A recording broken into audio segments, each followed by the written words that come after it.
Hello, everybody, and welcome to another episode of the Project Infinite podcast, a podcast covering the infinite and ever-expanding multiverse of fandom, from movies, comics, TV shows, video games, trailers. We got you covered. I'm Rob. I'm here with Courtney as always. Courtney, once again, our planned episode has been derailed by Spider-Man. You know, now that I think about it, I think last time too, when we meant to do Stargirl, it also was delayed by the Spider-Man trailer. Stargirl's greatest enemy is Spider-Man. Yeah. Who would have thought? We are not going to be talking about Stargirl Season 2 this week, even though it's great. And we're going to talk about that next week because probably like 2 hours ago from when we're recording this, the second Spider-Man No Way Home trailer officially dropped, and we're going to talk about that.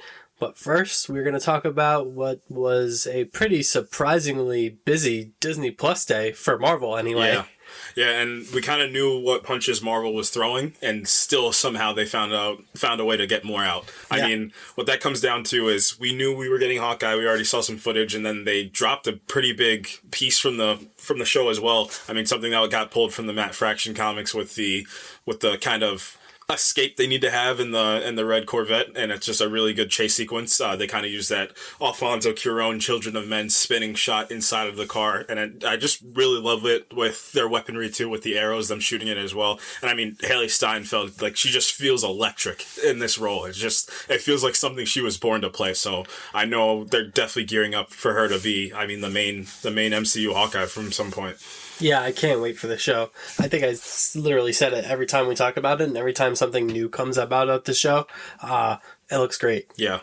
Yeah, just that real-world groundedness, and I know some of the reviews are saying the same thing. It's the most grounded amongst the Disney Plus shows. Well, I mean, you look at it, what it's stacked up against. Loki broke the multiverse open and started introducing us to these bigger, larger ideas. WandaVision was the ascension of one of the most powerful comic characters we've ever seen on screen before, and Falcon and the Winter Soldier had a really big political issue that they were trying to deal with as well. So these grandiose narratives kind of got, a little bit larger than life, but it's good to see Hawkeye, just a guy that's just trying to get home for the holidays. It's a really old 80s movie plot if you think about it. It's Die Hard. Yeah, it really is, and I couldn't be more excited about it. They're doing, which obviously since they're drawing from My Life as a Weapon, they're doing the deaf thing. Yeah. Hawkeye going deaf. Yeah, that's a big thing too. And I mean, that's going to also play into the Echo character that was announced. We kind of heard the rumors about it, but now it's officially announced that Echo is also getting her own show, and that reportedly that Charlie Cox is also going to show up in that show as well. He's been reported to show up in a lot of things, including another report that's saying he's showing up in his own show,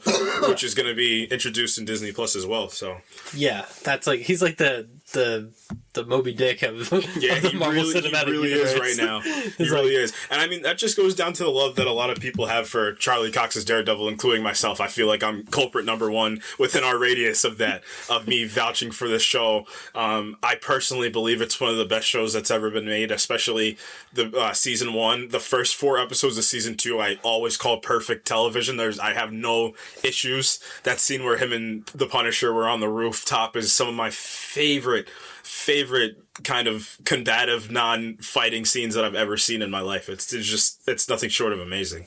Yeah, I mean, I guess the only thing I can think of for that is I hope if he does end up finding his way back into the Marvel Universe and being Daredevil again, I hope they manage to keep that tone from the Netflix series. Yeah, it was really critical that they had that tone at the time too, because if you think about it, where did that show take place? It was, 2014, I believe, was the debut of that show, and you're coming off Agents of S.H.I.E.L.D., which was just an extension, and that was the first exposure we got to TV, and then Daredevil came out, and it was just this thing where this is not like anything we've seen, but the whole idea is that, yes, it is made Marvel Universe. I mean, they make a lot of nods right in the first episode about the Battle of New York that just happened and how the property value is extremely low at the time too. So you definitely get that feeling that, man, he needs that tone to really shine and show the gritty, the brutalness, and I hope they kind of carry that over to Moon Knight too. Moon Knight, Blade, what I would assume is going to be a Black Knight show or movie, same thing. I all want them to have that darker tone that really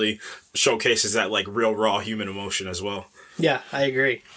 So what else happened at Disney Plus Day? There were some things that they announced that we already knew were coming that they kind of just reminding us that are coming. Well, I mean, I just said Moon Knight. That's the next one I want to talk about because I think that was the biggest surprise in terms of first footage and everybody being like, oh, wow, this does look incredible. I mean, the first stroke of genius in terms of Moon Knight is getting that kind of C-list comic book character and putting an A-list actor in it. That was number one. I don't know the pitch they gave to Oscar Isaac because I know he had a sour and not great experience working on Star Wars and another Disney property. He easily could have said, I'm done. He also played Apocalypse in the X-Men movies. That didn't go well. Yeah, he easily could have said, I'm not doing any of these. Dune is different because you're dealing with like this kind of grandeur nature of a filmmaker like Denis Villeneuve, and it's like this big, otherworldly type of avenue and venture. But I mean, for this, it's kind of the trust, and it goes to what the MCU is all about. We're pulling all these A-list actors, and you can always have the comments about it's childish, the MCU's for kids, whatever it is. But at the end of the day, they're doing some really great storytelling, and they're doing some really great cohesive storytelling from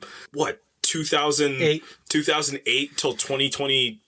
5, 6, wherever this thing's gonna stop, and it's still one continuous story. Now we're in this multiversal saga from Loki to Spider-Man to Doctor Strange 2, but you can just look at the list of actors that they've pulled. They've pulled Oscar-winning directors, they've pulled Oscar-winning actors, they've pulled some of the greatest crews you can pull from Hollywood, and that just is a testament to why everybody trusts them. They're the well-oiled machine that runs Hollywood. They got people back in the movies. Yeah. People stopped going to the movies, and they got people back in the movies. Yeah, it's the one constant. It's like death taxes in the Marvel Cinematic Universe. Yeah. Don't fight the current. Move with it. No, and I don't think you should, because I think they've proven time and time again. Like, I think detractors will say that they follow a formula, and I've never kind of subscribed to that belief. Me neither. I always say there was an era I definitely believe where it was more that the movie started to look the same. I'm talking like color grading, and I don't love the argument that, it was a boring villain, which some of them were boring villains because of the movie and how they were written. They weren't boring villains because they were Marvel villains. It was just a product of, they just weren't written well, one after another.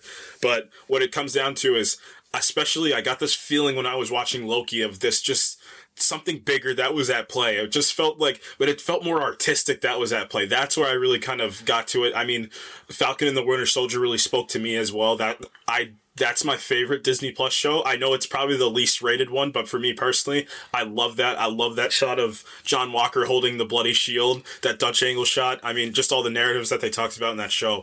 But you're starting to get a little bit more flavor in the MCU, and that just comes down with these shows and what's helping. And I mean, from that Moon Knight footage, he looks incredible as Moon Knight. He looks incredible as Mark Spector. So a little background, Mark Spector is, I believe he's half Jewish, and like the backstory is like, it's nuts. Like I think his father's priest was like a Nazi. He was an old Nazi, and like Mark saw him kill something like that. Like Mark saw him, doing his, malfeasance and his horrible activities.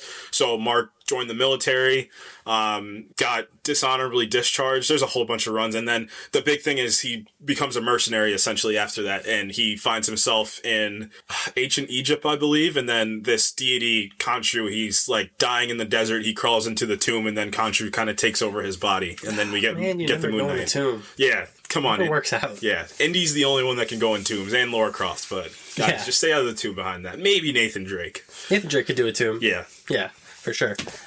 So we got a look at Moon Knight. We got a look at She-Hulk. Yeah, this is one I really wanted to talk about, but I'll let you go first on She-Hulk because I got a lot of thoughts on this one too. So this is introducing another new character to the Marvel Cinematic Universe via TV. It is introducing the first fourth wall breaking character in the Marvel Cinematic Universe. Cool.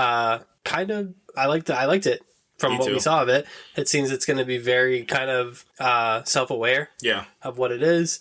Bruce Banner's back in this teaser. Yes, and this is kind of outside of, because Hawkeye was kind of always on like the outside in terms of like the bigger characters, so it's kind of incredible that they got one of, I say the core 4 Avengers. When I say that, I mean like Cap, Iron Man, Thor, and Hulk. They got one of the core 4 ones to do a TV show is really incredible. And I mean, Mark Ruffalo, he just seems like a great guy that's down for whatever. Yeah. And this the show, it gives you that emote of fun. Like it just has, it's like this light lighthearted nature to, and like you said, that self-awareness, like this like 7 foot something tall green woman that's going to step into a courtroom and try to defend you. It's hilarious. And I hope there's a cameo from just any hero, and that's kind of how they do it. Like maybe a hero breaks the Sokovia Accords because it technically never was resolved yet because Endgame hadn't have happened yet, because I think everybody after that they were resolved of all their crimes, but before that, because I have a theory that this show takes place inside of the blip,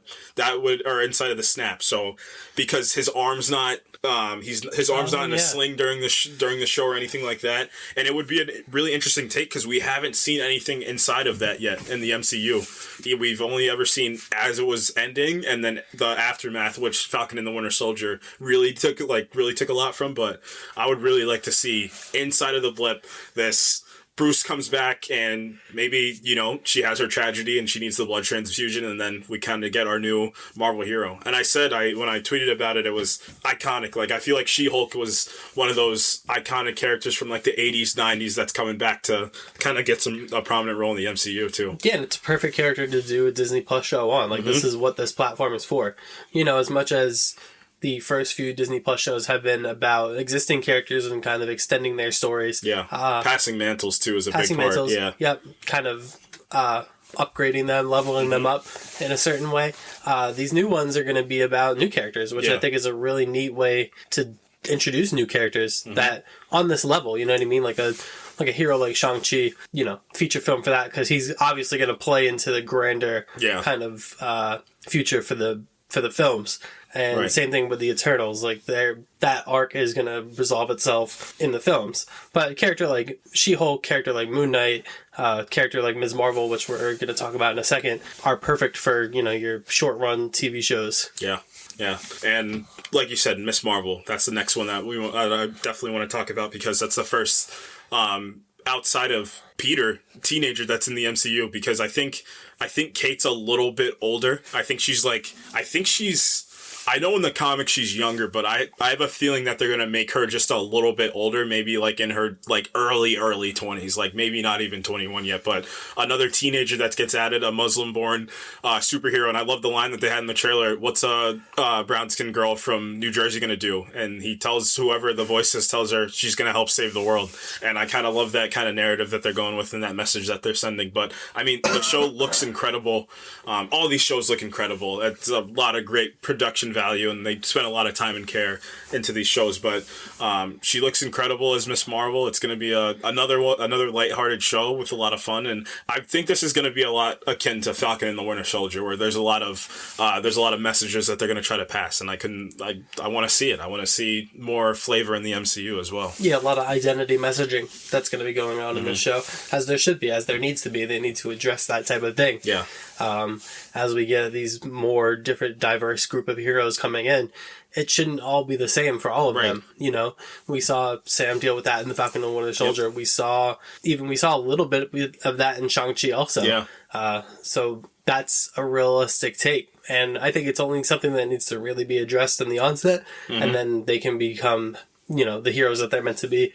Kamala Khan obviously has garnered a lot of momentum over the last couple of years. And it even was before the Avengers game. It was just, she had appeared in an Avengers comic, I'm pretty sure, and then she became so popular because it was a teenage Muslim girl and just a group that just was not represented at all. That was one of the big time superheroes that was making her kind of prominence made, and then Marvel ran with it and had one of the more better selling comics, I'm pretty sure, the last 10 years too.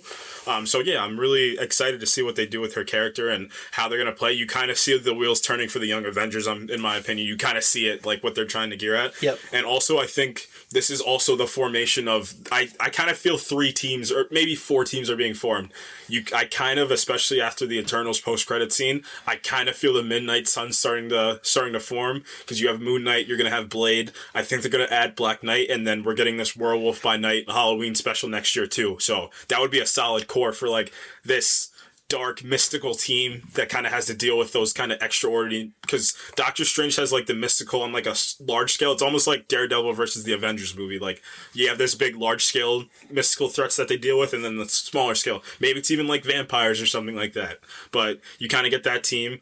You kind of are getting the Dark Avengers or the Thunderbolts, whichever team it's going to be. We have Yelena that's also coming back in Hawkeye. Yep. We have John Walker, who's became the U.S. agent. We have the Abomination that's also going to show up in the She-Hulk show. That's another team. We have the Young Avengers on top of that. Yep. That's another big one. We kind of got a tease at Elijah Bradley and Falcon and the Winter Soldier. We have the twins from WandaVision. We have Kate. And then maybe even we see Teddy show up in the Marvels. Just another Kree, kind of one of the bigger Young Avengers, like a shape-shifting Kree Skrull hybrid kid, so we might see that as well. What was the fourth team that I was thinking of? I'll get back. I'll think about it later. But yeah, you kind of see the wheels turning up. Oh, and then the Avengers. You're seeing the Earth-based Avengers kind of forming too, because now you're getting She-Hulk, who's probably going to join Falcon, or now Captain America, Bucky. You kind of are seeing like Hawkeye's probably going to he might still be an Avenger after this. We don't know yet, but you kind of see these teams starting to form, and I think that's what they want to do. They're starting to kind of lay groundwork where they can have like 10 properties a year, like easily. Yeah. Shows, movies just pumped out one after another. And that's what I keep trying to explain to people when people are like, oh, it's too much, it's too much, it's too much. Like, we're never going to get another Avengers Endgame situation where all these characters are going to be in the same movie. Mm-hmm. It's not going to happen. It's over with that. The only way I see that happening is if they do Secret Wars like 20 or 10, 15 years in the future, where it's like Robert Downey Jr., Chris Evans, like they all say to like, forget it, let's all come back for like one big, like the greatest superhero film ever made. But to your point,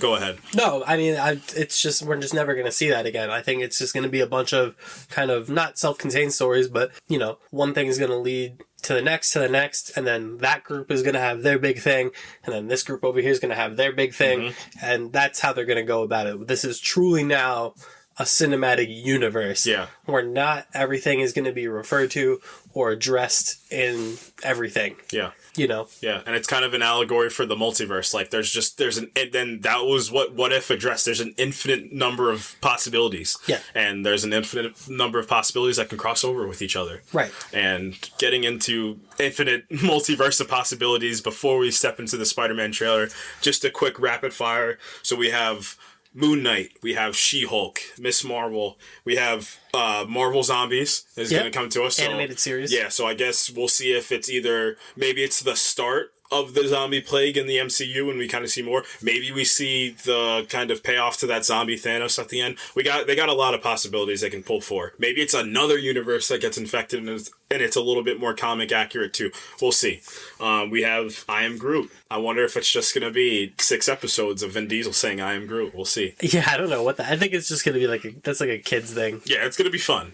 James Gunn's executive producing it, so we're in good hands. Yeah. We have the Spider-Man freshman year. Now, this is an interesting one. Another animated series. Yes. So this one's going to be his freshman year in high school right after he got bitten by the spider. This is essentially the origin story that we didn't see. Right. And good way for them to do it because, again, we're probably going to get into the realm in a little bit where you're going to kind of have to watch the Disney Plus show. And I mean, from a marketing and from a business perspective, that's what you want. You put so much time, effort, and money into the streaming service. You're going to want to not force people to watch it, but have them have a consequence if they don't watch it. You know what I mean? So now it's like you're using these little avenues to kind of put the things that you don't necessarily need to see on screen. We've seen Uncle Ben die 100 times. We've seen him get bit by the spider, but now having this little animated adventure for hardcore fans to be like, hey, cool, now I can see what Tom Holland's journey was like. That's going to be great. Yeah.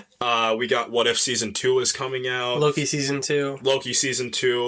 The Echo Show, like I talked about earlier, and Ironheart. Yeah. Now, that one's going to be an interesting one because apparently she's supposed to show up in the second Black Panther movie, if that movie ever gets done, because there's some issues on that film. We're not naming any names, Letitia, right? But there's some issues on that film. And then I guess the biggest surprise was the X-Men sequel to the most famous cartoon outside of the Batman animated series from the 90s, a sequel to that show because now they have the rights. Crazy. Yeah, absolutely insane. I don't know what to expect from it. I had to like scour the internet. I'm like, did we know this was coming? Right. And no, we didn't. Yeah, and I think that's just a product of them having the IP and owning it and having it on Disney Plus. And they were like, well, people probably the viewership probably ticked up. Let's make some more. People love this. Let's do a little bit more.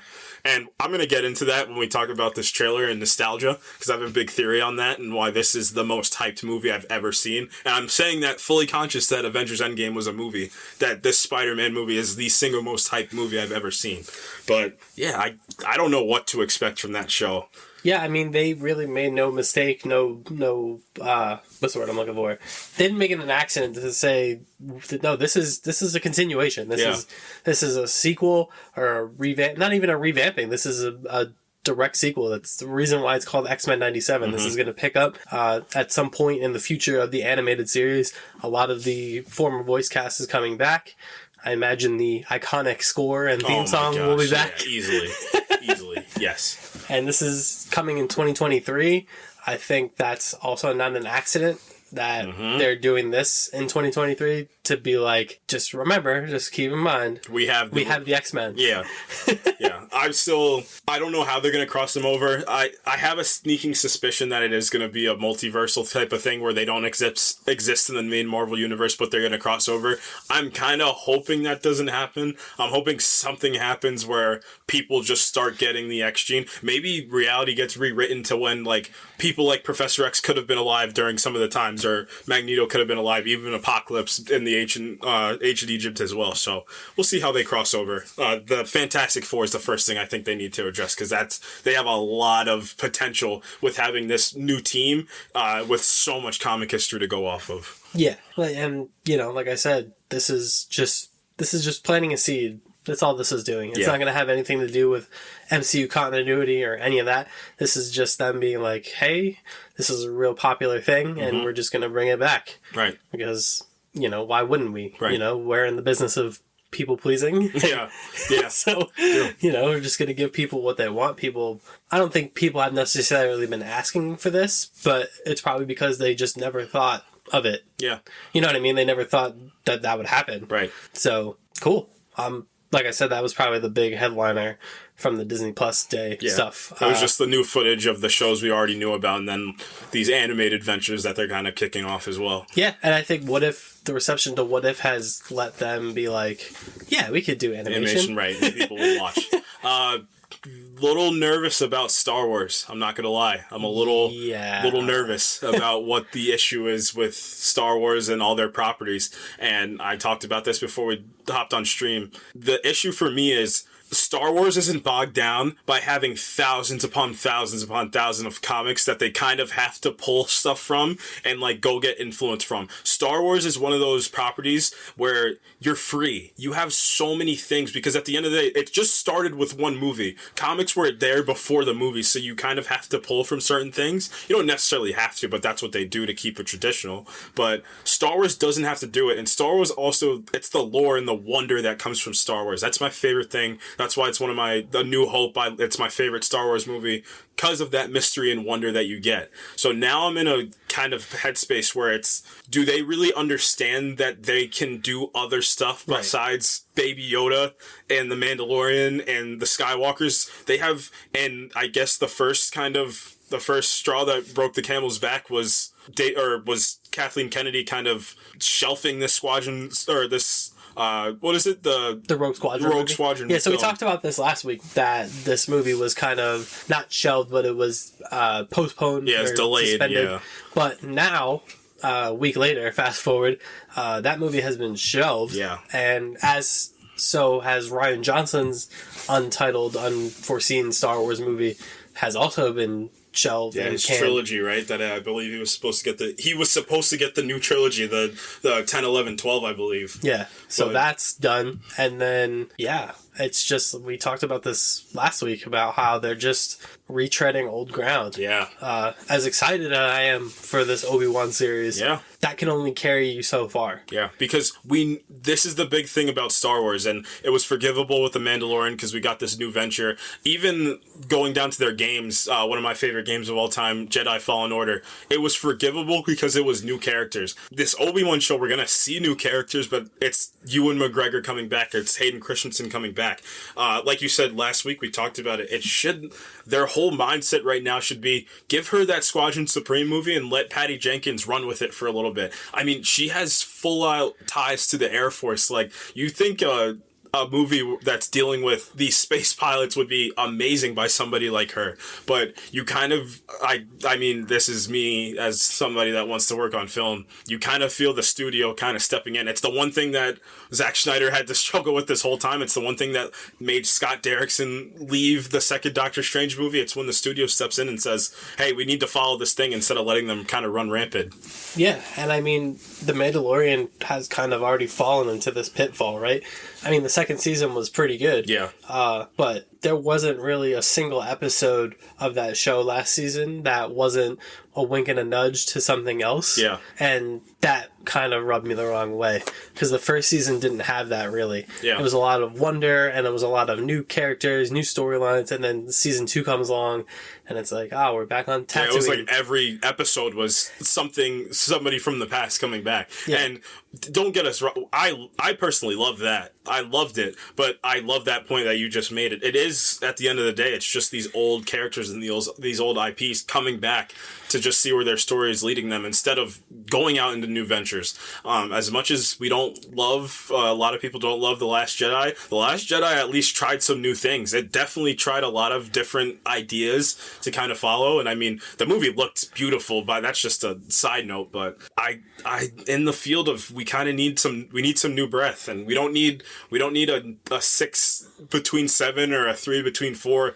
We need what's going on after episode 9, or you can just throw it back to the past and do the Old Republic. We need one of those things, in my opinion. That's the easiest fix. I mean, Dave Filoni also should probably say, hey, I gotta run things now. I think that's a huge step that he needs to take. I've been hearing rumblings that Kevin Feige wants a little bit more power. Not power, I don't think that's the right word to use, but he wants a little bit more say, because I believe he's still getting his Star Wars movie. I have a sneaking suspicion that he's going to want Chloe Zhao to direct that movie. I don't know why I've been feeling that way. Just her cinematography kind of fits the Star Wars universe, if that makes sense. No, I think so. I get exactly what you're saying. Yeah.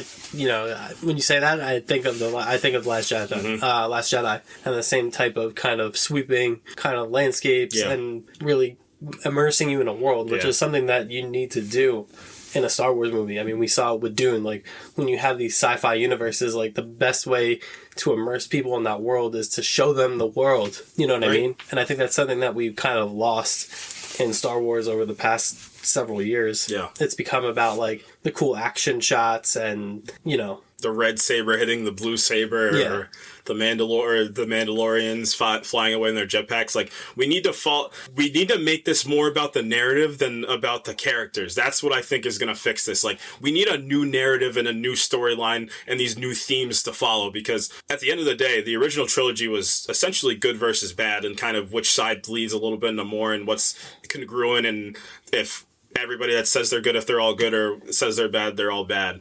And then I guess the original, or the prequel trilogy, was more of a political thriller. If you think about it, it was more of like the ascension of the dark side rising through political means to get there. Yep. And then the new trilogy was about legacy. That was the whole thing that it was about. So yeah, we need some fresh air. That's what Star Wars needs. Now, don't be afraid to get somebody and just let them have their vision.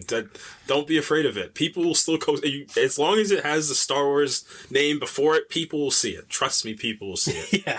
Yeah. All right. So I guess now we're going to talk about Spider-Man. Boy, this trailer came out, like I said, about 2.5 hours ago. We knew it was coming, which is so strange to me. Not strange, but so go into that a little bit.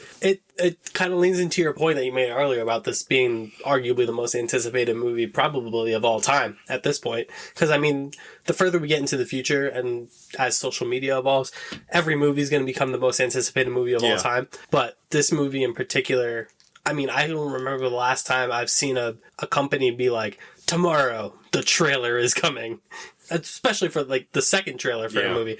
You know who's famous for that? Marvel. That's who does it. They always do that. They're like, trailer but even tomorrow. with the Avengers Endgame trailer, they didn't do that. They, it was always kind of back channeled. Be like, news outlets would report like, look out for the Avengers Endgame trailer. Between X time and X time. This was a full frontal promotion by Marvel / Sony being like, hey, the No Way Home trailer is coming. Yeah, let's have a fan event in Los Angeles too. Like you said, this is unprecedented. We're having fan events for a trailer. Yeah. Not for the movie. Yeah. For the trailer for the movie. Yeah. Back in the day, trailers used to be you go sit in the theater. Oh, I didn't know that was coming out. Right. Cool. Or you're online. Cool, this new movie's, the new Captain America 1's coming out. Cool. I'm going to go see that. And then we watched it, and you either enjoyed it or you didn't. And that was it. Now it's like people's whole, and this is my issue with the Eternals. This is what I'm going to get into. People's enjoyment of this movie is going to be predicated on the trailer when that does not matter. It does not matter for anything. The trailer's just to get you hyped. That's what trailers do. But people are playing too much into it. And I'm 100% guilty, but that's the world we live in now. It's when trailers are like currency. That's how it really is. It's like the only taste of a movie you can get. It's like an impatience thing. It's like the first thing you see, you can latch onto and be like, wow, this movie's going to be incredible, but we're going to do full out trailer breakdowns, which we're doing because we want to speculate. Like, we're not innocent of this. You know what I mean? This is just how this fandom culture has evolved. Like, people's whole livelihoods on the internet are predicated on just trailers, not the actual movies. It's just the trailers. It's insane. I've never seen this before. And this is going to be, regardless of how the movie turns out, if the movie turns out in a way that people are disappointed, they're going to come back to the trailers and be like, well, this, and this didn't happen, even though the trailer never explicitly says that these things are going to happen. Yeah. I mean, we're guilty of this. Everybody's guilty of this. I forget the last thing that we did this with, but to this level. I mean, the last thing... WandaVision is really the first thing that comes to mind, but this wasn't a trailer. That wasn't a trailer issue, but it's the same symptoms from a different disease. Yeah. And that's, the speculation can really ruin you. Yeah. It did that to WandaVision. Yeah. People were really underwhelmed when that show finished because of stuff that wasn't even there. Right, and that's where I get into my point about people's enjoyment of this movie being affected. The Ralph Boner, joke that came from that show is from all of us saying, oh my God, is that the X-Men coming into the MCU? Was it Reed Richards that was going to be? Is Mephisto, I mean, that was the big one. Is Mephisto the main villain of this show? And people's enjoyment of something that they were not promised was affected. Because I remember when WandaVision ended, people were like, well, that was a horrible finale. And I asked, why was it bad? And and without fail, every person that I asked, well, Mephisto wasn't in it, so it was bad. I don't understand how a character that was never promised not being in something makes the movie bad. Spider-Man's a little bit different because they're in the movie. They're in the movie. They have to be at this point. Right. I mean, this is not WandaVision level reading tea leaves and doing seances and trying to call something into action. Right. This would be cinematic malpractice. Yeah. If they are marketing this movie the way that they are, bringing back these old villains, releasing this trailer specifically to not produce those two characters. Right. And for those of you who don't know what we're talking about, those would be the Tobey Maguire and Andrew Garfield iterations of Spider-Man, who were not in this trailer. Yeah, but they're hinted at. Out roundabout. It's more of a meta thing, in my opinion. At that last shot with Doctor Strange, it's like a meta thing. Like, I can't stop them from coming in, as almost like Sony and Marvel's nod to, we can't stop the three of them being together in a movie. Yeah, and I mean, this is something I talked about when the first trailer came out and we talked about it. I've been on record saying I didn't even need a second trailer. But if we were to get one, I did not want those two in it. And I'm glad that they were able to pull the reins back, because I know there were probably some people in that boardroom or boardrooms who were pulling to put those characters in this trailer. Yeah, I was hearing it was Sony's camp that was from the rumor mill around that Sony's camp was very adamant. Not adamant, but a lot of them were saying, let's do it. Let's throw them in the trailer. And we'll get into we actually do like the scene by scene breakdown of this trailer. There's a scene with a lot of dead area and a lizard being punched out of thin air, which tells you that that shot is meant to have the three of them. But like we said, I don't think it's necessarily a spoiler to say that they're in the movie at this point. I mean, like you said, it's cinematic and storytelling malpractice to bring back villains that are specifically associated with those characters. Because my whole perspective, too, is for the younger audience, the ones that have just known Tom Spider-Man, to have these villains, but then not introduce the heroes that also fought these villains. It just wouldn't, just like from a narrative sense, it wouldn't make too much sense if that was the case. No, it wouldn't make sense at all. Like I said, this is kind of apples and oranges to the WandaVision stuff, but it's reasons like that I still get worried, because they could still be in the movie and people will still be disappointed. Yeah, and I mean, that's a larger issue in terms of just how we consume products nowadays. It's either, and this is something that I've been adamant about. I know I saw Spencer, and I want to talk about that at the end, a really amazing film, and Kristen Stewart gave the best performance of her career. But what this is a larger product of, and the big world symptom, is that people only have two sides now when they consume content. It's either something's really bad or really good, and that's one of my biggest pet peeves and issues in terms of consuming any type of content. You just go about anything that anybody, I'm not even talking about entertainment, it can be anything. It can be food industry, it can be sports, anything. I mean, we'll use LeBron. Politics. Politics. It's either something's either horrible or something's the best thing they've ever seen. There's no in between. I mean, I follow a lot of film Twitter accounts, and sometimes I go in there and it just gets kind of frustrating because people are like, oh, this is the greatest thing I've ever seen, and then something comes out in a month and we're like, I'm obsessed with this. And my perspective is that I'm kind of a lover of a lot of things, and you know this. I mean, The Man of Steel is probably my biggest, the biggest one that I have. I love the movie, and I would rather prefer that than it be the other side of like, I hate this. Like, there's so much hate that goes around. Yeah, and especially in a medium as far as entertainment goes, and movies in particular, it's so subjective. Yeah.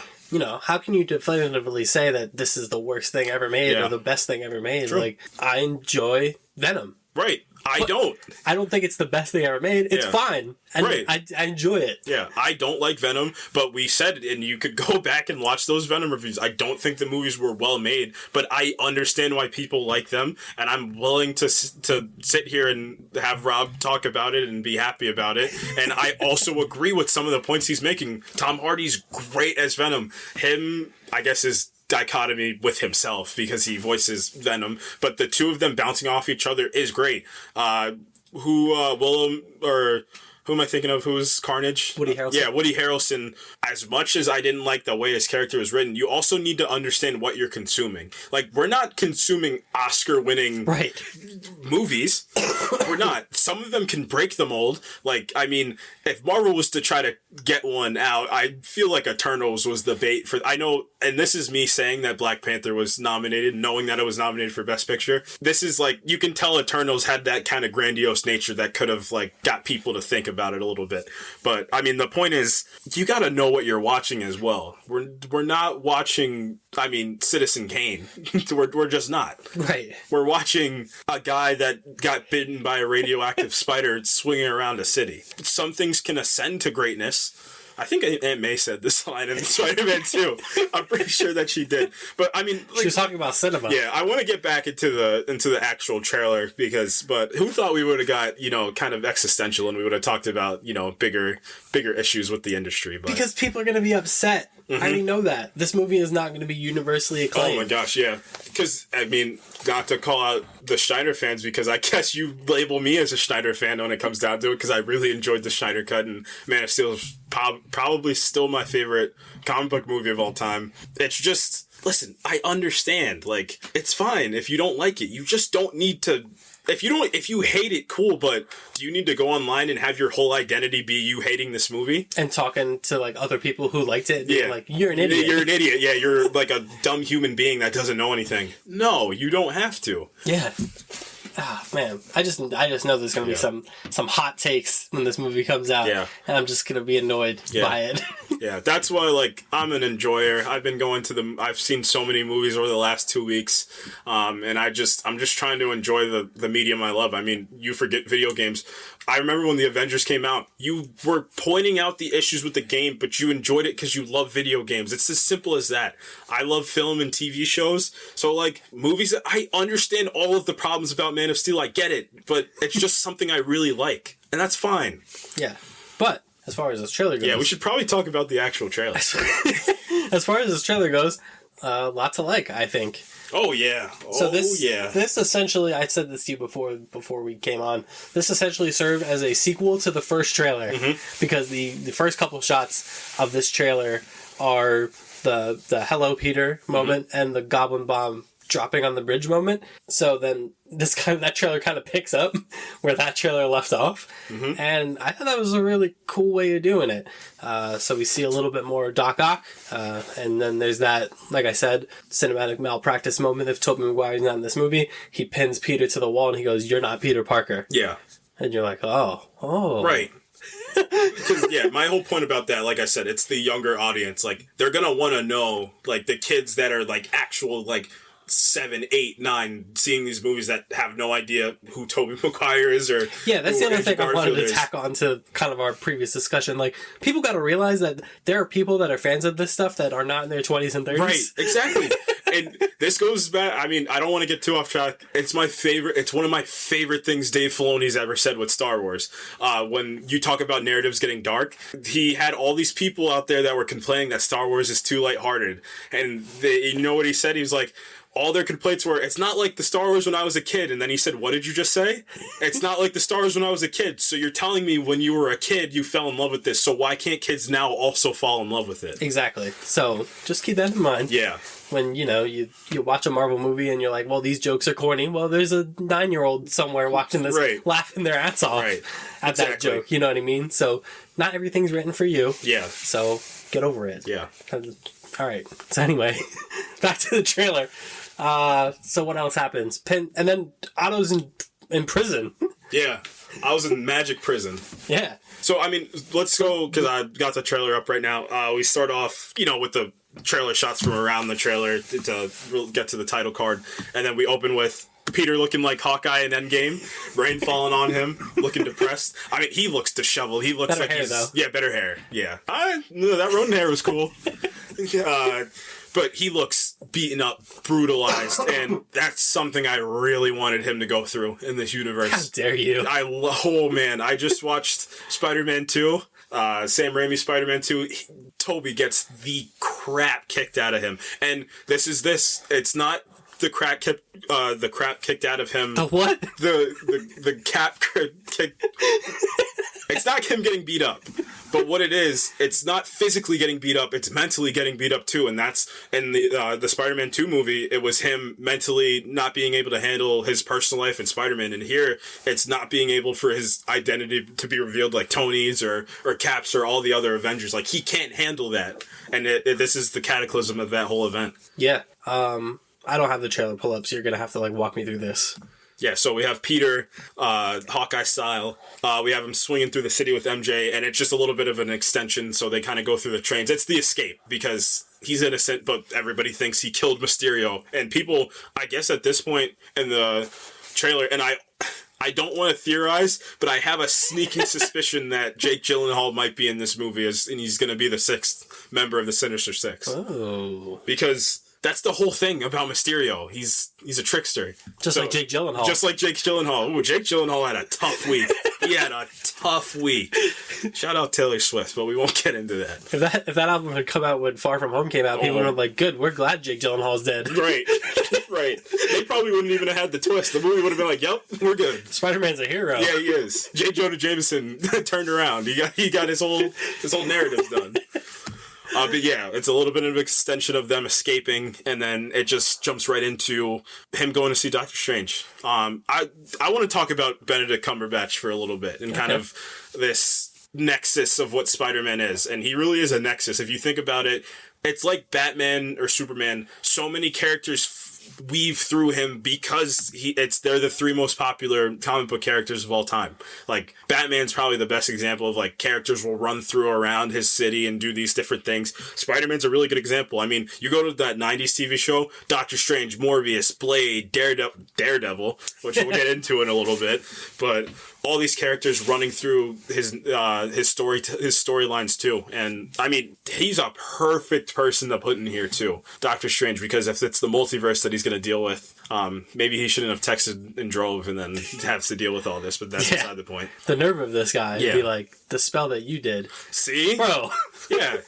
I thought you were supposed to be this all-time great sorcerer. What do you mean a 17 or 18-year-old kid from Queens messed up your spell? Yeah. I'm not buying it. Yeah, so Doctor Strange is not happy with this situation that Peter has apparently gotten himself into. Not that Doctor Strange had anything to do with it. Mm-hmm. But yeah, so Doctor Strange is kind of not an antagonist. I guess he is an antagonist. He's an antagonist in the way that Tony was an antagonist in Civil War. Yeah, which is a really cool role for him, I think. Yeah. It's an interesting role anyway, where it's clear that these beings have crossed over to this universe, and Doctor Strange is of one mind on how to get rid of them, and Peter is very clearly of another mind on how to get rid of them. Yeah, it's his youthful exuberance showing and his youthful nature of, we can do everything to save everybody, and Doctor Strange is like, that's not how the real world works. It's just not. Yeah, do you remember the time we fought Thanos? Yeah, you remember that 8-foot-tall purple guy from space? You think we could have saved Tony Stark? Yeah, no. No. Exactly. I mean, I'm glad he's dead, but no. Yeah, he really hated Tony. He really did. He probably was at the funeral like, oh my god, can we get this over with? We got somewhere to be. Yeah. Yeah, so those two are kind of at odds, which I'm kind of enjoying more and more as the trailer kind of unfolds. So what else do we got? So we got that part, and then the pumpkin bombs thrown, and it's like the whole first half of this trailer is just extensions on what the first trailer was doing. That's what this is really doing.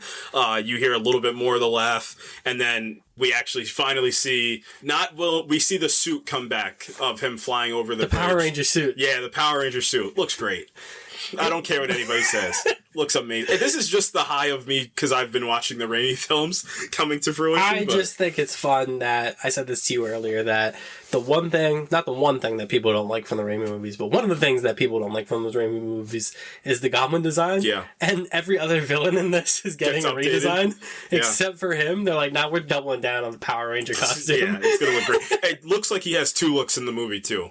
Yeah. Yeah, he definitely does get a little bit more traditional, but when he first shows up, trust me, he's wearing that Power Ranger suit. Yeah, Willem Dafoe, just the voice, the laugh. I'm so excited for that guy to come back. I think he's gonna nail it. Oh my god, yeah! Especially in this modern era, people love Willem Dafoe. He's like a household fan favorite of Lighthouse. What else we got? Florida Project. Everybody loves that guy. Yeah, he's awesome. You ever seen Platoon? I have seen Platoon. Great guy. Then we get a little bit more of Electro's lightning, yellow this time, not blue. Yellow. He's got we'll see it a little bit in the trailer later, but he's got the Scarlet Witch, like, invisible headpiece thing. Nice homage to his comic look. Mm-hmm. We see the black suit for the first time. Not for the first time, but in this trailer we see the black suit for the first time. Not the black suit.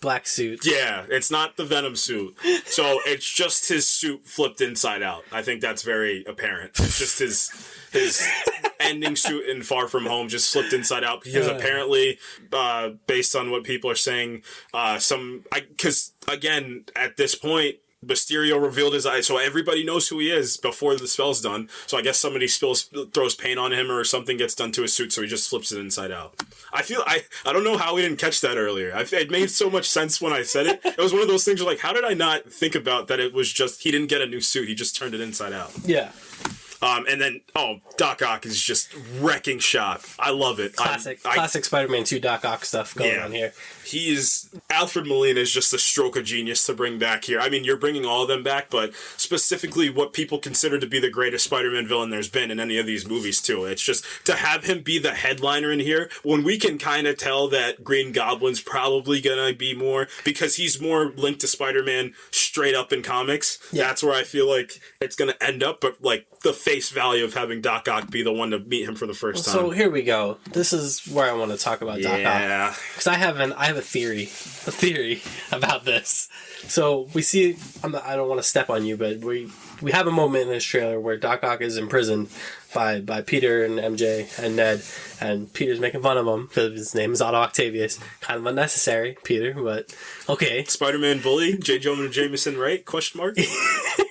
So I have this theory that Doc Ock is going to be kind of a reluctant protagonist in this movie, because when you look at the Raimi movies and the Amazing Spider-Man movies, Doc Ock is like the most sane one, even though the arms make him go insane, right?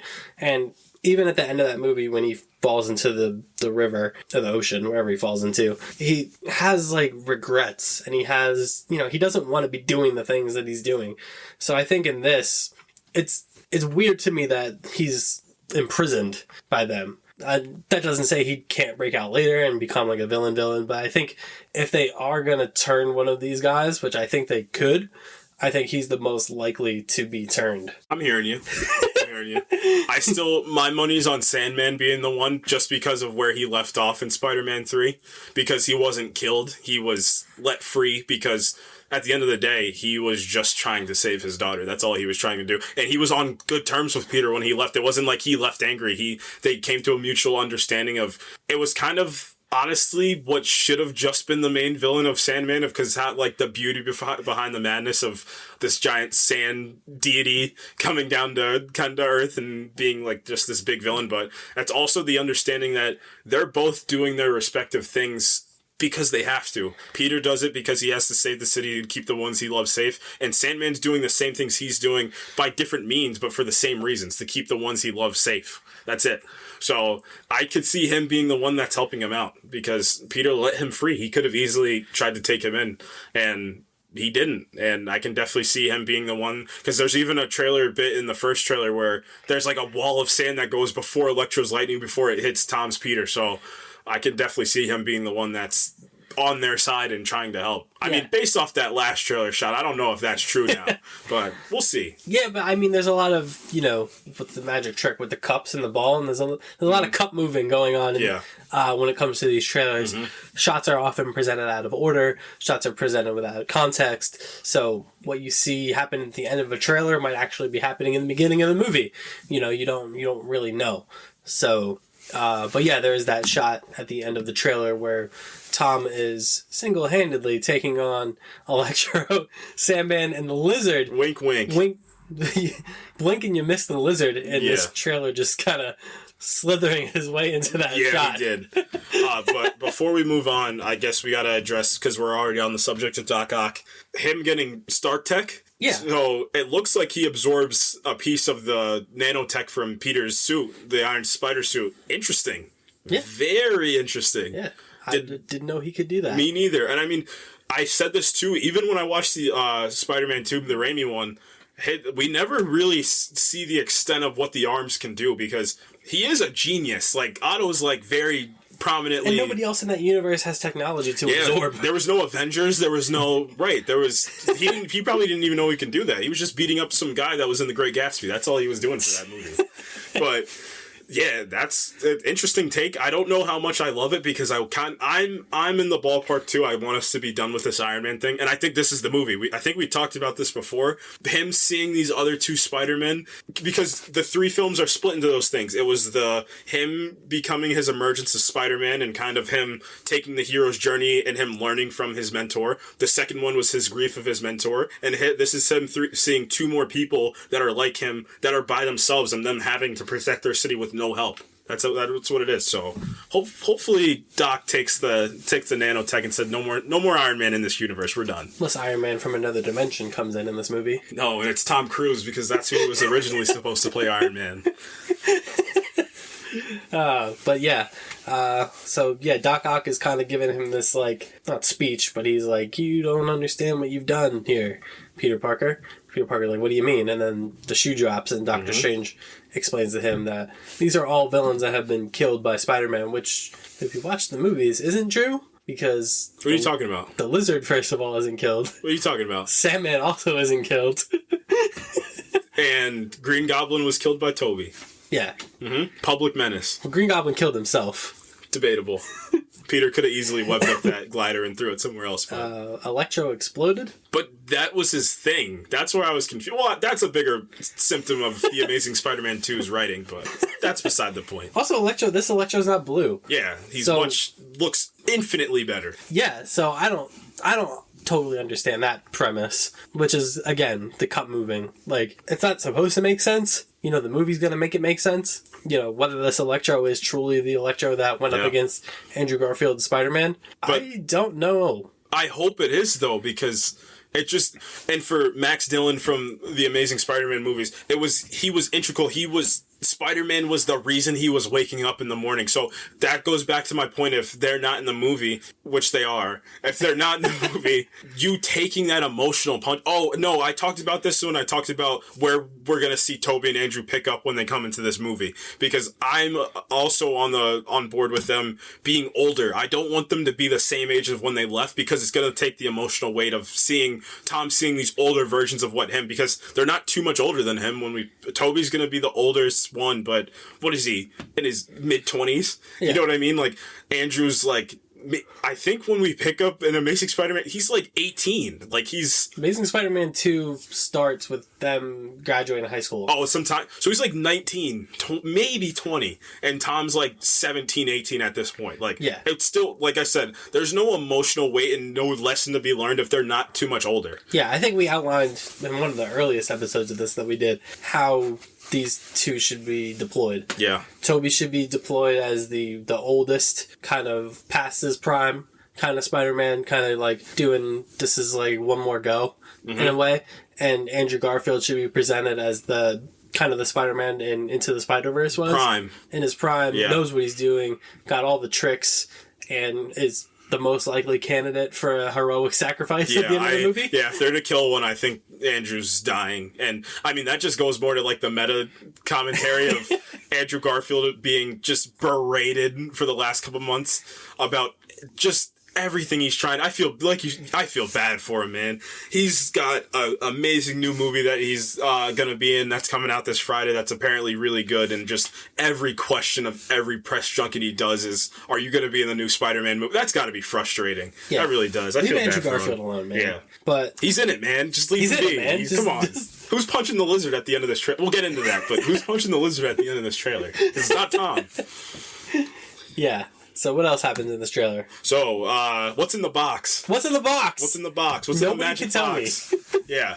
So Peter makes a rash decision and says, "Yeah, we're not gonna just have them go back to die." And Doctor Strange says, "That's not really our place to say, because that's the fate of the... We already did this with the Time Stone. Like, you can't change the past. It's bad news when you do it." Now you're changing the past in a different universe? Yeah. Son, come on, man. Son, just don't. Did you not watch Loki? Did you not stream it on Disney Plus? We already talked about what goes poorly about this. So yeah, Tom tries to steal the box. We don't know what's in the box. It's a magic box. We don't know what the box does, but Doctor Strange hits him with the firecracker whip. Yeah, that was a really cool way to... He does the Doctor Strange one, like the only spells that he learned in that movie. Mm-hmm. He hits him with the firecracker whip, and then he hits him with the spirit punch. Yeah. Sends his astral form out of his body. The only two moves that he knew in that first movie, and he's like, oh, here we go. I finally get to use them. You know what would have been sick? Is that if he punched him out of his body, but it was a different Spider-Man that got punched out of his body? That would have been sick. It was the animated Spider-Man? It was the Japanese Spider-Man. He's like, wait a minute. Yeah. Or he punches him and all the Spider-Men come out of him. Mm-hmm. Yeah. I mean, we'll see. We'll see. And then we kind of divulge into, we got our first official look at Jamie Foxx back as Electro, looking so much better. I mean, yeah. I actually didn't hate his look in The Amazing Spider-Man. It was just the Dr. Manhattan? Yeah, but it wasn't even that, because a lot of even newer comics match that look. My issue was the suit. Where did he get that suit from? He just materialized that suit out of nothingness. It's crazy. But yeah, he just looks much better. I think they say, like, for this he puts on like a what's it called? Like a vest, like one of those construction vests or construction jackets, and I guess it gets fused to like him. Whatever it is. He looks like comic Electro, much more like newer comic Electro. Looks great. Thank God Jamie Foxx is back. One of the supreme talents in Hollywood. One of the first kind of actors that confirmed he was in this way back in the day. Yeah, probably the studio being like, we can let it go, but God, Jamie, why did you do that? He did this like, what, almost 2 years He ago. took some fan art and said, but he took the fan art with the three of them too. That's where it was like, oh yeah. He's like, I'm back. And everyone's like, what? Excuse me? What do you mean you're back? And then Alfred Molina's like, I'm also back. And everybody's like, all right, slow down a bit. Again, if you don't think they're in this movie, come on. Oh, man. Yeah, we get Electro back. And that also goes to your point about Alfred Molina, Doc Ock also being a good guy, because there's another part where Electro's kind of shooting his lightning, and then Alfred Molina's falling out of a building. It looks like, so I can definitely see your point, is that he joins them to kind of fight them. And I mean, also, if you want to talk comics, that's a little bit of a meta thing too, because when Doc Ock took over Peter's body and became Spider-Man for a little bit, so I can definitely, that's an interesting he's the only villain really that kind of has a rapport with Peter Parker and his like extended family. Yeah. In like a positive way, because like Norman Osborn hates him, like hates his guts. Everyone else is either a misfit of science or a serial killer. Like he doesn't really. Spider-Man doesn't really have friends turned enemies, villains. No, I mean, if you want to think about it, it's Eddie Brock's the only other one, but then he just also turns into an anti-hero. It's not really like, he doesn't stay a villain the whole time. So. Yeah, and he's also not an anti-hero because of Spider-Man. No, really. he's not, yeah. And Venom and Spider-Man are never really friends. No. They're just like, oh, yeah. Yeah. We'll tolerate each other, I guess, because there's a mass murderer after us or whatever. Right. But like Otto is always portrayed as like a mentor, or he's portrayed as like a friend. Sometimes he marries Aunt May. Yeah, they should have kept that. They should do that. I guarantee you Alfred Molina's going to come over and be like, who is that? I mean, you want to talk about Doc Ock portrayals. The Spider-Man PS4 game might be my favorite Spider-Man story ever told. It was just this beautifully weaved story of what everything you love about Spider-Man was in that story. I mean, the final climactic battle, going back to your point, is like, that is Doc Ock being his mentor and fully losing it, but Peter understanding, you're still the man that taught me everything I did. You just went down a dark path and I can't save you. You need to save yourself. Spider-Man Life Story does this. Yep. Doc Ock is a big part of that. He ends up being the final villain of that. Villain, but also ends up not being a hero, but he acquiesces to Spider-Man. Yeah. Who, spoilers for Spider-Man Life Story, but Doc Ock is inhabiting Miles Morales' body. Peter's like, give it back. Give it back. Yep. And Doc Ock's like, oh, yeah, I'll give it back. You caught me. But, like, you know, he's like, you know, Doc Ock tells Peter, I think, at the end of that, where he's like, you know, you and I, like, our time is over. Or Peter tells Doc Ock, like, what are we doing? Like, why are you taking over? Like, Miles has his whole future ahead of him. You know, and Doc Ock's like, yeah, you're right. You know, Miles should go be a hero. So, like, Doc Ock is the most likely to kind of understand what's happening in this movie and being like, I don't want this kid to be brutally murdered by these 5 other lunatics, you know? Whether that means he survives this movie or not, who knows? But, yeah, to your point, I think that Doc Ock could possibly be a heroic figure in this movie. Interesting take that I really like. And then we just get into the third act of the trailer, which is essentially probably going to be the third act of this movie. It's just big trailer moments of, you know, the villains all teaming up against Tom being beaten. He's saying, I don't know, I can't save everybody. MJ falling off the building with the Gwen Stacy style, obviously an homage to, you see a moment with Happy, you see Doctor Strange using his powers, and then let's talk about it. There's a part where it's the big Avengers Endgame, the villains all running at the hero, but there's a lot of dead space in this. There's like a comical amount of dead space and it got, and you could probably attest because I just watched the trailer, like literally right before we got on. I just watched it for the first time, and I even said, "Why is the lizard so low? Like he's not making an even punch for him." Then you scrolled on Twitter for 1 second, and then so. When you get the shot, it's Electro at the top, it's Sandman in the middle, and it's the lizard on the bottom. And the lizard, so they're jumping forward, and the lizard's head, like, snaps back. And then I was like, he's not even close to Tom, because Tom's in the middle. Ant-Man confirmed. No. Paul Rudd is back in this one. Ant-Man and Spider-Man No, teaming up. if they're gonna do Ant-Man, they got to do Yellow Jacket from that What If episode. They got to bring Hank Pym into the this. ultimate bug team up, Spider-Man and Ant-Man. It's what we've been waiting for. But yeah, they're in the movie. They took them out of this shot. The lizard's getting punched in the face by somebody, but it's not thin air. And this is something that they've done in trailers before, where they take someone out of a trailer. Yeah, Infinity War and Endgame did that. They take a thing out of a trailer. I think of Thor's eye in the Ragnarok trailers and the Infinity War trailers. To not spoil those two movies, they fix some things in those trailers. So they do this. Yeah. So yeah, like I said, it's this big Avengers Endgame level. I mean, John Watts even called this the Avengers Endgame or Spider-Man Endgame. Yeah. They're in the movie. I hate to be the one that's very forward about this. So I'm going to title this episode. Yeah, they're in the Spider-Man movie. No Way Home trailer breakdown. They're in the movie. Yeah, they're in the movie. But like I said, there's too much dead space here. It's the biggest hero. This is what we've been waiting for 7 movies? It's the Sinister Six. It's finally the Sinister Five. There's going to be Who's the sixth man? It's Mr. Dinklage because Peter still didn't give him his rent. It's J. Jonah Jameson. Oh no. No. It's funny, before we hopped on here, I was like, imagine Mr. Dinklage is this living tribunal celestial level being, but he just manifests himself as this tenant in New York City because he's bored. And that's why he knows every Spider-Man, and that's just his infinite loop of just, asking for rent. But yeah, somebody's getting punched, somebody's going to have to hit Electro, somebody's going to have to hit the Lizard, and it's probably going to be Toby and Andrew. Yeah, I agree. And yeah, we launch into, his swinging is amazing. I loved his swing. All of their swinging is iconic in my opinion. Even Tom's. The end of Far From Home is some of my favorite swinging I've seen from Spider-Man. I still think the best one is the Amazing Spider-Man 2 opening. That's just, it's money. Yep. It's funny. The Amazing Spider-Man 2 for me has the best Spider-Man moments. It has the best, Peter Parker in New York City fighting these villains. It's my favorite. Yeah. As a villain of the week more, instead of Toby's were a little bit more personal than that for all of them. Yep. Yeah, totally. And we're going to talk about those movies at length over the next few weeks.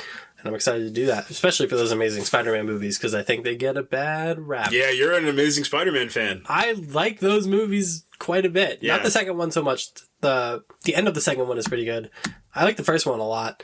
I like him as Spider-Man. Not so much as Peter Parker. We've talked about this before. He's too cool. But that's besides the point. Yeah, it's funny because you're older than me, and you grew up with Tom's, and it hit me the other day. I was like, wow, I really actually did only I grew up with the end of Spider-Man 3 and then right into Andrew's Spider-Man. So that was my home Spider-Man. And it's funny because I like the Tobey movies. Which you probably do too. Oh, yeah. But you have an understanding for those Amazing Spider-Man movies where I have I just have this newfound love for those Raimi movies over the last couple days. Yeah, no, I can easily definitively say that the first 2 Raimi movies are probably the best Spider-Man movies. Is it because of Bruce Campbell?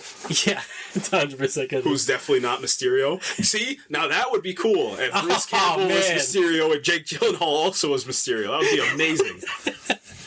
But yeah, so then the trailer pretty much wraps up with I guess it's the Loki style kind of crackling in the sky. And Doctor Strange is oh my god. Where's Doctor Strange's cloak? Doesn't have it in that scene. Getting a drink? Oh, I guess so, yeah.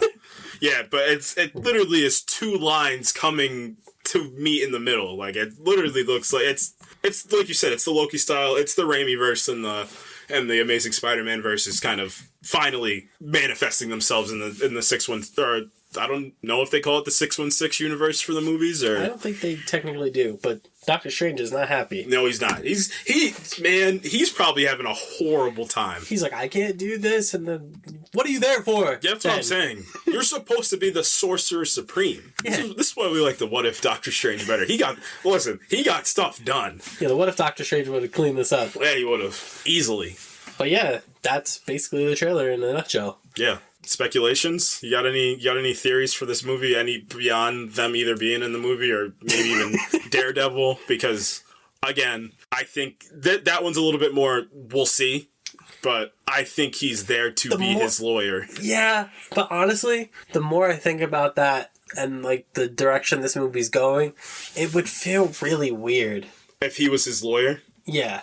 See, it would be cool. Yeah, to your point, it would be weird. Right. It would also make more sense if if they were going to put a character that would make sense for this, it would have made more sense if it was Jennifer Walters being his lawyer. Like, but I also gave you the theory that it would have been cool if it was Charlie Cox, and then the one that was trying to prosecute him was Jennifer Walters. Like that in a movie that is ostensibly built upon fan service, but is doing it in a way because it's the story of the movie. Like, Matt Murdock does not fit into this movie at all. Don't say that. I'm just saying this objectively. You're 100% right, but I'm just gonna not acknowledge it because I need him. I need him back. Like, he's gonna show up and then he's just poof, he's gone. Yeah. Like the courtroom, the Law and Order, Spider-Man Law and Order is not going to be a long part of this movie. No, it's going to be right in the beginning. It's going to be, he gets caught, the police are like, hey, why'd you kill Mysterio? He might as well just walk on the screen and be like, hello, everybody, I'm Matt Murdock from Netflix's Daredevil. I'm in the MCU now. And just leave. I'm bringing some friends with me. If he's not going to be in the movie beyond that, and if he's not going to suit up as Daredevil, which I don't think he's going to. No, absolutely not. What's he doing in the movie? Yeah. I guess the counter for that is, it's just, he is a lawyer, and it's just establishing, because like I said with the Doctor Strange part, like the characters that like would show up in that 90s TV show, Daredevil was another one, because he is in New York, and it would make sense that... But we don't know he's in New York. I mean... We assume. He's in Hell's Kitchen. But we don't know that. But also, it would make sense that a superhero would help another superhero, and then he would immediately know... Plus, he already did that in The Defenders with Jessica Jones. We don't acknowledge The Defenders. He really did. It is going to be the same scene. He's going to open the store and say, Peter Parker, stop talking. But, I mean, it's more of him setting up that he's going to, be in these other projects and maybe even Kingpin. But it's more of like, he's the New York lawyer. The only way it makes sense, I'll say this.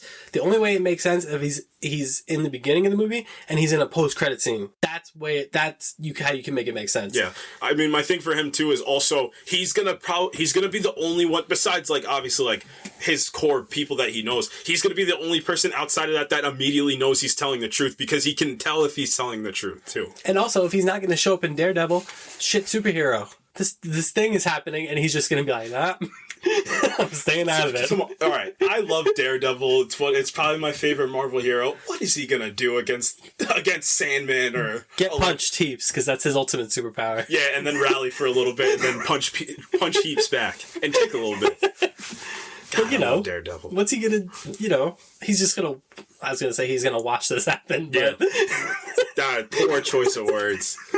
You're canceled. That's insane. It's been a good run. Yeah, 17 episodes. Yeah, 17 episodes, and we brought it all crashing down.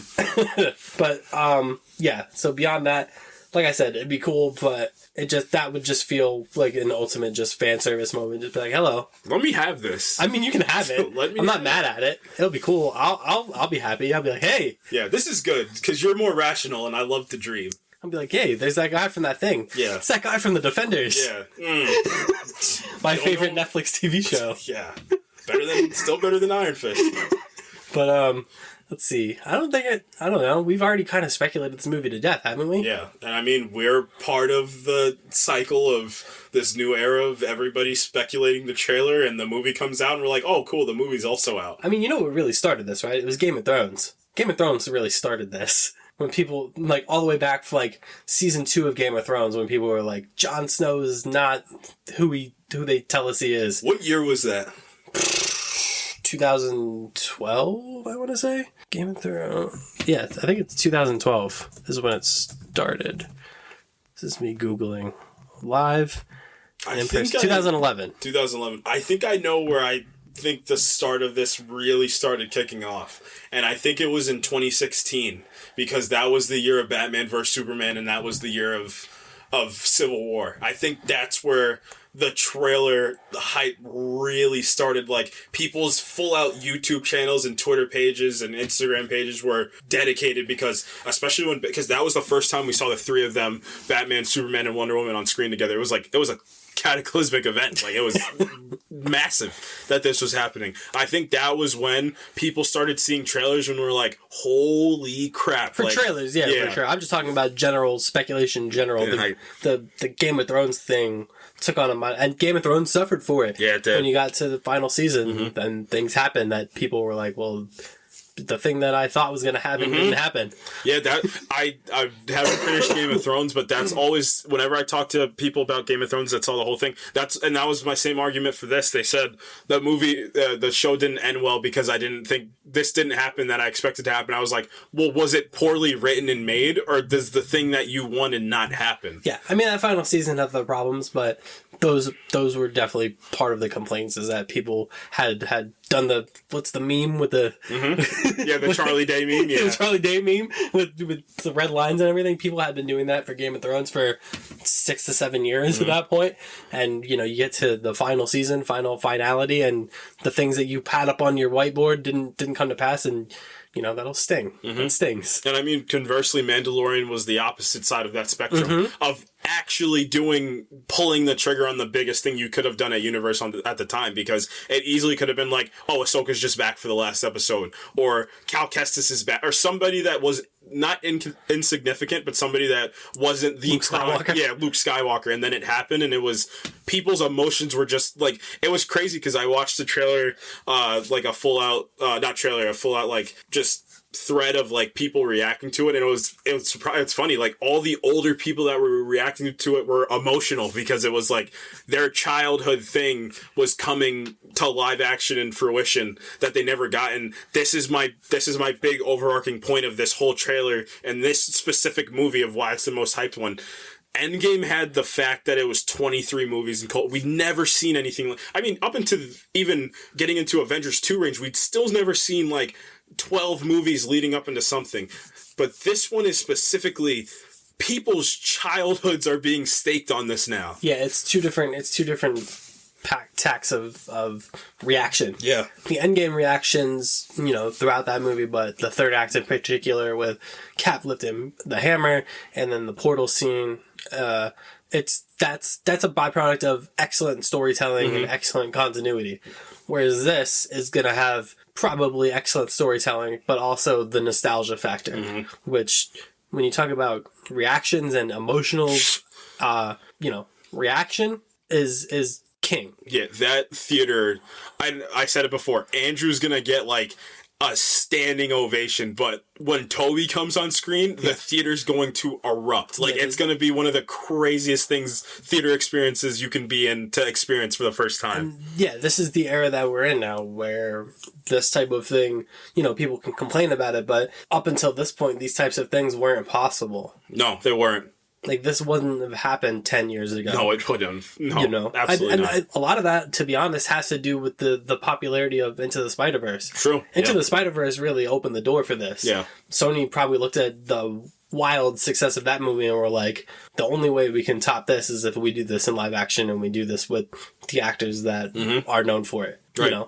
And the fact that we're here is amazing. Yeah, it's just like you said, it's adding the Into the Spider-Verse of like different universes colliding, and it's adding the storytelling of these years past of Marvel and mixing them into one baby that's this movie. Yeah, it's crazy. I don't think we have ever seen anything like this, and I don't think we're going to ever see anything like it again. Nope. The closest thing, and I think this has already surpassed that, is the reemergence of Luke, Leia, and Han in Force Awakens. Yeah. But even that isn't this. Because it was still new characters that were being introduced. Like I said, those movies were, the theme of that was legacy and like what the new legacy would leave. But this is full out, this singular character that so many people attach themselves to because he's so relatable, and it's also he's the most like popular superhero of all time. Yeah, it's allegorical in the sense that it's this character that they latch onto, and it's these films that they latched onto when they were children too, coming to fruition for this as well.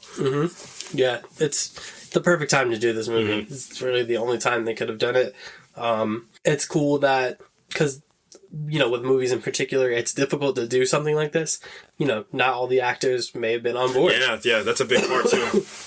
I especially think of Andrew Garfield in that respect, because the way that ended for him was not great. between him and Sony. Yeah, he easily could have been where Tom is right. He easily could have been one of the most popular actors in the world, because if you look at Tom Holland before, he wasn't like this A-list actor before.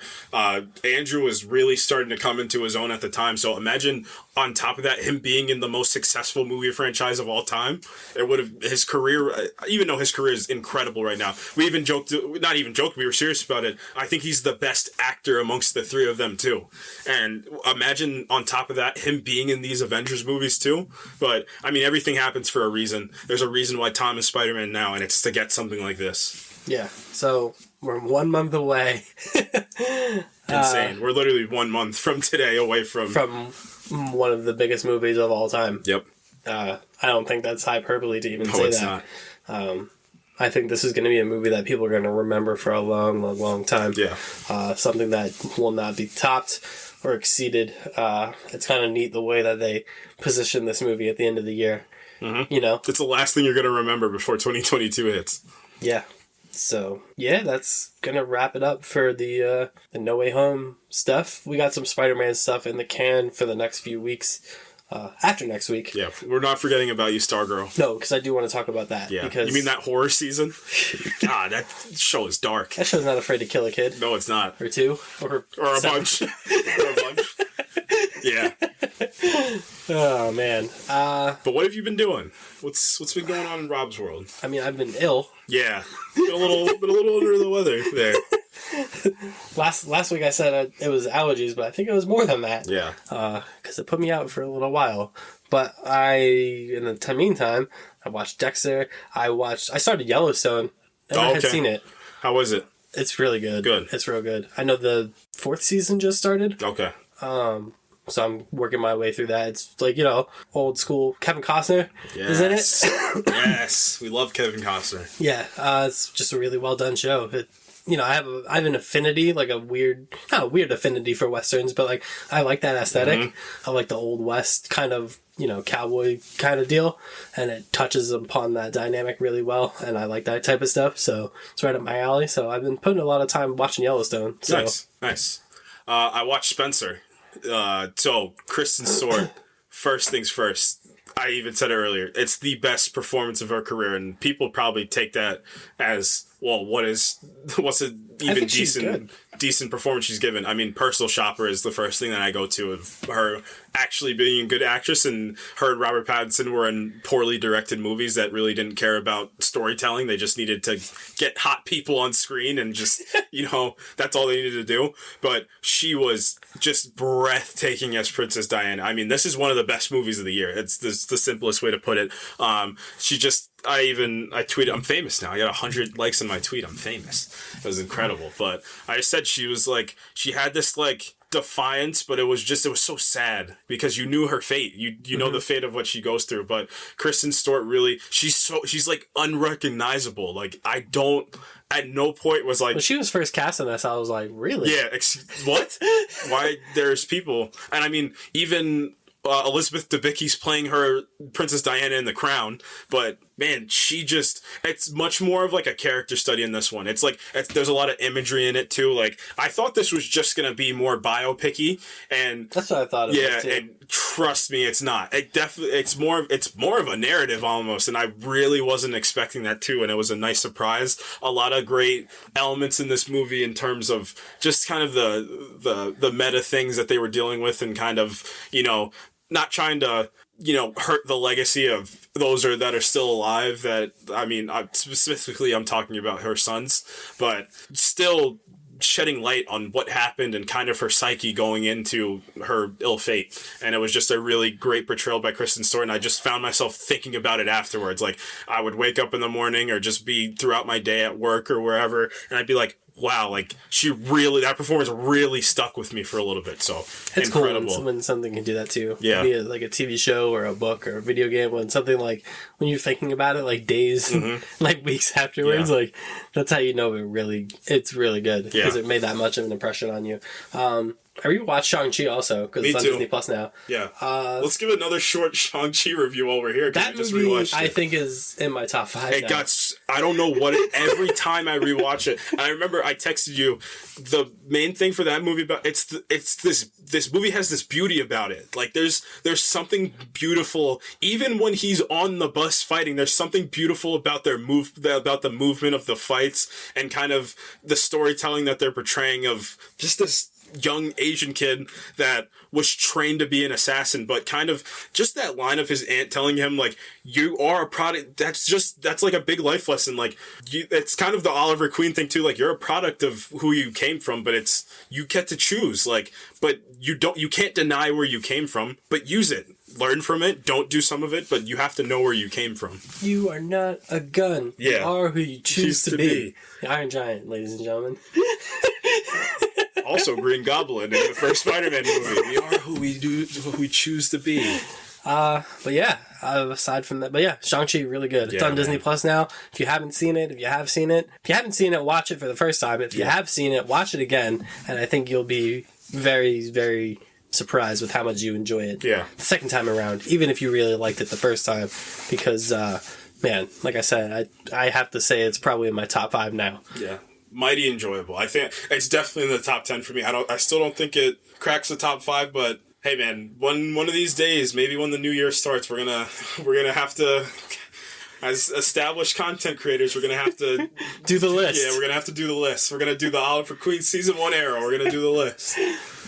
Speaking of that content creation, you can reach us at a multitude of social medias. That was a clean plug. You can follow us at Twitter. You can follow us on Twitter at ProjectINF_pod. You can follow us on Facebook. You can follow us on Instagram at the Project Infinite Pod. Clean as usual. You can email us at projectinfinitepod@gmail.com. And next week you can look forward to us doing our Stargirl Season 2 review.